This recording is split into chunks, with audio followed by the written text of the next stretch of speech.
విశాఖ ఉక్కు ఉనికి పోరాటం రోజురోజుకి సంక్లిష్టంగా మారుతోంది. వ్యూహాత్మకంగా తప్పితాలు భారీ పరిశ్రమను అంపశయ్యపైకి నెట్టేశాయి. భారీ ఆర్థిక ప్యాకేజ్తో ఊపిరి పీల్చుకున్నట్లే కనిపించినా ఆర్ఐఎన్ఎల్ చుట్టూ ప్రైవేటు సంఖ్యలు బిగుసుకుంటున్నాయి. మొత్తంగా దేశీయ స్టీల్ ఇండస్ట్రీలో ఓ వెలుగు వెలిగిన పరిశ్రమ మూసివేత దిశగా అడుగులు వేస్తోంది. దేశీయ స్టీల్ ఇండస్ట్రీలో ఓ వెలుగు వెలిగిన విశాఖ ఉక్కు ఇక చరిత్ర కాబోతోందా? ప్రైడ్ ఆఫ్ ఇండియా అని 4 దశాబ్దాలు గర్వంగా చెప్పుకున్న భారీ పరిశ్రమను ఒక ప్రణాళికాబద్ధంగా మూసివేసేందుకు ప్రయత్నాలు ఊపందుకున్నాయా? ఆర్ఐఎన్ఎల్లో వేగంగా మారుతున్న పరిణామాలు, రాజకీయ పక్షాల మేకపోతు గాంభీర్యం చూస్తే ఉక్కు తుక్కుగా మారిపోవడం ఖాయంగానే కనిపిస్తోంది. భారీ ప్యాకేజ్ ప్రకటించిన తర్వాత పురోగతి వైపు ప్రయాణం చేస్తుందని అంచనా వేస్తే అనూహ్యంగా తిరోగమనం బాట పట్టగా ఎప్పుడు మూతపడుతుందో అర్థం కాని అయోమయ పరిస్థితులు ఎక్కువయ్యాయి. ఫలితంగా స్టీల్ ప్లాంట్లో ఉత్పత్తి గణనీయంగా తగ్గిపోతోంది. 3 బ్లాస్ట్ ఫర్నేస్ల ద్వారా రోజుకు 21,000 టన్నుల లిక్విడ్ స్టీల్ ఉత్పత్తి చేయాల్సి ఉంది. రా మెటీరియల్ కొరత కారణంగా పూర్తి స్థాయిలో నడపడం సాధ్యం కావడం లేదు. ఫలితంగా ప్రొడక్షన్ సగానికి సగం పడిపోయింది. ప్రస్తుతం 10,000 టన్నుల ప్రొడక్షన్ జరుగుతుండగా ముడి పదార్థాలు మరో 4 రోజులకు మాత్రమే సరిపోతాయని కార్మిక వర్గాలు ఆందోళన వ్యక్తం చేస్తున్నాయి. స్టీల్ ప్లాంట్ ముప్పుకు ప్రధాన సమస్య రా మెటీరియల్ కొరత. ప్రైవేట్ రంగంలో పరిశ్రమకు రెడ్ కార్పెట్ పరిచి మరీ మైనింగ్ కేటాయిస్తున్న కేంద్రం ఆర్ఐఎన్ఎల్ మీద మాత్రం మొదటి సవతి తల్లి ప్రేమే చూపిస్తూ వచ్చింది. ఫలితంగా టన్ను ముడి ఖనిజం కోసం 700 రూపాయలు ఖర్చు చేయాల్సిన చోట 4,000 పెట్టుబడి పెట్టాల్సి వస్తోంది. వాస్తవానికి విశాఖ ఉక్కు ఆసియాలోనే తీర ప్రాంతంలో ఏర్పాటైన మొదటి ఇంటిగ్రేటెడ్ స్టీల్ ప్లాంట్. రష్యా సాంకేతిక పరిజ్ఞానంతో 4 దశాబ్దాల క్రితం రూపుదిద్దుకుని దేశీయ ఉక్కు రంగంలో ప్రైడ్ ఆఫ్ ఇండియాగా సగర్వంగా నిలబడింది. ఏటా 30 లక్షల టన్నుల ఉత్పత్తి సామర్థ్యంతో 1982లో విశాఖ ఉక్కు కర్మాగారాన్ని ఏర్పాటు చేశారు. 2017 అక్టోబర్ నాటికి ఏటా 73 లక్షల టన్నుల స్టీల్ ఉత్పత్తి స్థాయికి ఎదిగింది. కేంద్రం నుంచి ఉత్పత్తి విస్తరణకు తీసుకున్న 2,938 కోట్ల రుణాన్ని వడ్డీతో సహా చెల్లించి ఇక లాభాల బాట పట్టినట్లే కనిపించింది. విలువ ఆధారిత ఉత్పత్తిలో 2022-23లో 17% వృద్ధి సాధించి విశాఖ ఉక్కు రికార్డు సృష్టించింది. దేశంలో ఐఎస్ఓ 9001:2008 నాణ్యతా సర్టిఫికెట్ సాధించిన తొలి ప్రభుత్వ రంగ స్టీల్ కంపెనీ ఇదే. వేల మందికి ప్రత్యక్షంగా మరెంతో మందికి పరోక్షంగా ఉపాధి కల్పిస్తూ వచ్చింది. 2015-16 నుంచి నష్టాల్లో ఉన్న వైజాగ్ స్టీల్ 2018-19లో 97 కోట్ల లాభం పొందింది. 2021-22లో 913 కోట్ల నికర లాభాన్ని ఆర్జించింది. 2021-22లో స్టీల్ ప్లాంట్ చరిత్రలోనే అత్యధికంగా 28,215 కోట్ల ఆదాయం సాధించింది. ఇక నిలదొక్కున్నట్లేనని కార్మిక వర్గాలు భావిస్తోండగా పలు కారణాలతో 2022-23 నాటికి ఆదాయం 22,778 కోట్లకు పడిపోయింది. ఈ క్రమంలో కేంద్ర ప్రభుత్వం షాక్ ఇచ్చింది. స్ట్రాటజిక్ సేల్ ప్రకటించగా ముడి ఇనుము కొరత పెరుగుతూ రావడంతో తీవ్రమైన ఒత్తిళ్లు మొదలయ్యాయి. పెట్టుబడుల ఉపసంహరణ విధానానికి వ్యతిరేకంగా సుదీర్ఘ పోరాటం చేసిన కార్మిక ప్రజా సంఘాలు విజయం సాధించినట్లే కనిపించాయి. అయితే అనూహ్యంగా ఆర్థిక భారాలు తగ్గించుకునే ప్రయత్నంలో వేలాది మంది కాంట్రాక్ట్, పర్మనెంట్ ఉద్యోగులను వివిధ రూపాల్లో తొలగించేస్తోంది. అదే సమయంలో ఉత్పత్తిలో కీలకమైన రా మెటీరియల్ సరఫరా క్షీణించడంతో స్టీల్ ఉత్పత్తి దెబ్బతింటోంది. ఈ పరిస్థితికి సొంత గనులు లేకపోవడమే కారణమని కార్మిక సంఘాలు నెత్తినోరు కొట్టుకుంటున్నా పట్టించుకోవడం లేదు.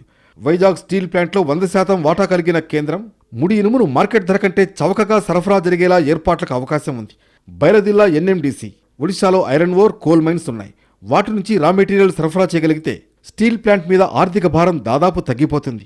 ఆ దిశగా చర్యలు తీసుకొని కేంద్రం ప్రైవేట్ రంగంలోని పరిశ్రమలకు మాత్రం ఎడాపెడా కేటాయింపులు చేయడం ద్వారా ఆర్ఐఎన్ఎల్ పునరుద్ధరణ మీద ఉన్న చిత్తశుద్ధి తేలిపోయిందని కార్మిక సంఘాలు ఆందోళన వ్యక్తం చేస్తున్నాయి. కుట్రపూరితంగా దీన్ని అమ్మేయాలని చెప్పి 8 మిలియన్ల కెపాసిటీ ఉన్న స్టీల్ ప్లాంట్ని కనీసం 4 మిలియన్లు తగ్గించి ఒక బ్లాస్ట్ ఫర్నేస్ 3 సంవత్సరాలు ఆపేశారు.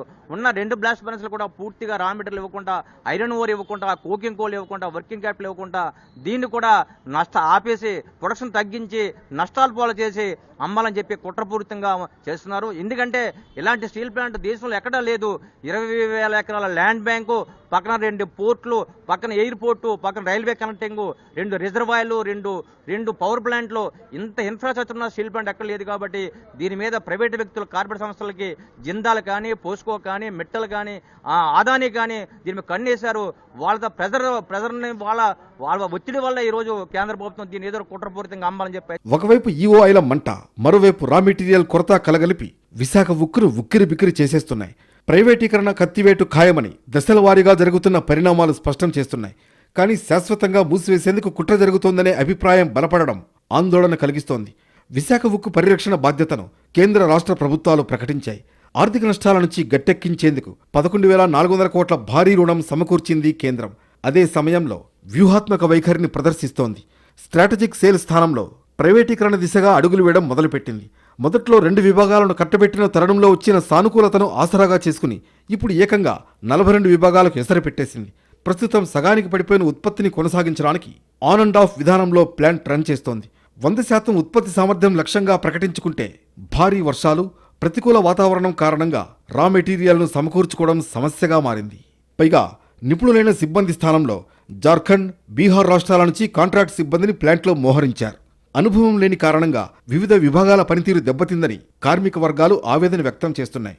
వర్షాకాలం ముగిశాక బ్లాస్ట్ ఫర్నేస్ 3ని తిరిగి ప్రారంభించాల్సిండగా జూన్ 27న ప్రొడక్షన్ మొదలుపెట్టారు. ఒక్క బ్లాస్ట్ ఫర్నేస్ ద్వారానే రోజుకు 9,000 టన్నుల హాట్ మెటల్ ఉత్పత్తి చేయవచ్చు. ఇప్పటి వరకు స్టీల్ తయారీకి అవసరమైన సింటర్, కోక్ను ప్లాంట్ స్వయంగా తయారు చేసుకునేది. దానివల్ల ఉత్పత్తి వ్యయం తక్కువగా ఉండేది. అయితే సింటర్కు బదులు నేరుగా పెల్లెట్లను వినియోగిస్తోంది. ఇందుకోసం లక్షల టన్నుల్లో కొనుగోలుకు ఒప్పందం చేసుకుంది. దీంతో ఉత్పత్తి వ్యయం పెరిగింది.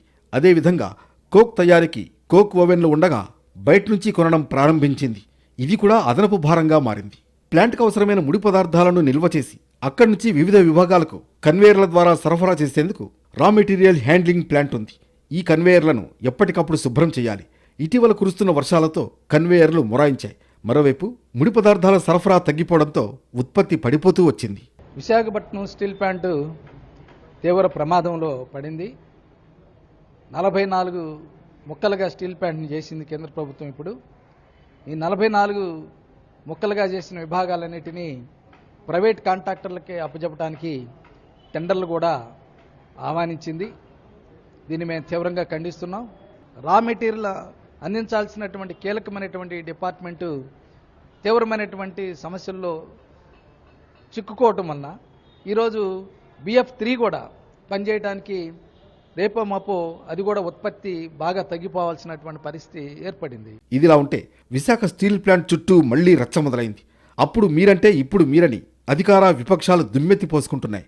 ఎన్డీఏ అధికారంలోకి వచ్చిన తర్వాత సుమారు 11,000 కోట్ల రుణం మంజూరు చేయడంతో ప్లాంట్ మనుగడకు ముప్పు లేదనే అభిప్రాయం ఏర్పడింది. ఆ దిశగా 3 బ్లాస్ట్ ఫర్నేసులు పూర్తిస్థాయి ఉత్పత్తి సామర్థ్యంతో పనిచేస్తుండగా RINL యాజమాన్యం చీకటి దెబ్బ కొట్టేందుకు సిద్ధమైంది. సుమారు 4,000 మంది కాంట్రాక్ట్ కార్మికులకు కోత పెట్టింది. ఇప్పటికే 2 దఫాలు VRS ప్రకటించింది. త్వరలో మరో నోటిఫికేషన్ ఇవ్వడం ద్వారా వర్క్ ఫోర్స్ను తగ్గించేసి వివిధ విభాగాల్లో పని మీద ప్రభావం పడేలా కుట్రలు జరుగుతున్నాయని ట్రేడ్ యూనియన్లు ఆరోపిస్తున్నాయి. అదే సమయంలో 42 విభాగాల నిర్వహణ కోసం EOI జారీ కాగా ప్రైవేటీకరణ తెరచాటు వ్యవహారం కాదని ఓపెన్ సీక్రెట్గా మారిందనే ఆందోళన పెరుగుతోంది. ఈ సమయంలో వైసీపీ భవిష్యత్ కార్యాచరణకు సిద్ధమవుతోంది. స్టీల్ ప్లాంట్పై ప్రైవేట్ చర్యలు మొదలైతే మరుక్షణం రాజీనామా చేస్తానని ఎన్నికల ప్రచారంలో చంద్రబాబు వాగ్దానాన్ని గుర్తు చేస్తోంది. మిట్టల్ స్టీల్కు మేలు చేసేందుకు ప్రభుత్వం విశాఖ ఉక్కుకు ఉచ్చి బిగించిందని ఆరోపిస్తోంది. నిమిషంలో రాజీనామా. ఎన్ని నిమిషాలు అయ్యాయి మీరు అధికారంలోకి వచ్చి?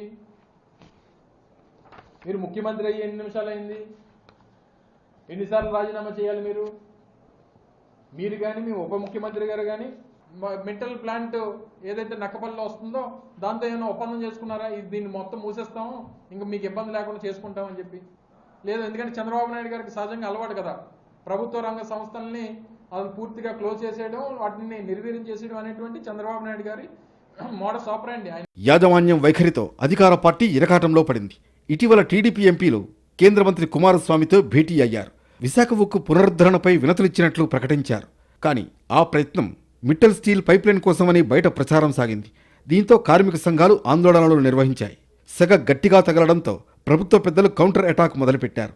స్టీల్ ప్లాంట్ ప్రైవేటీకరణపై వైసీపీ, కార్మిక సంఘాలు అసత్య ప్రచారాలు చేస్తున్నాయని అంటున్నారు. ప్లాంట్ లాస్లో ఉన్నప్పుడు తెలుసు. 2023 నుంచి కూడా దాని కెపాసిటీ 20%, 30% రన్ అయ్యింది. ఎవరు ఏ ధైర్యంతో వాళ్ళ 3 లక్షలకి 8 లక్షల కంపెనీ కార్మికుల్ని చేర్పించుకున్నారు? దాన్ని ఒకసారి అడగండి. లేనటువంటి వారి కోసం డబ్బులు వసూలు చేస్తున్నారు. సుమారు గోస్ట్ వర్కర్స్ ఉన్నారంటున్నారు. Ghost workers. మొత్తానికి రాజకీయ పార్టీల కామెంట్లు హీట్ పుట్టించినా స్టీల్ ప్లాంట్ యాజమాన్యం తీసుకునే నిర్ణయాలు పూర్తి స్థాయి అమల్లోకి వస్తే మాత్రం ప్రైవేట్ వ్యవస్థకు తలుపులు తెరిచినట్లే.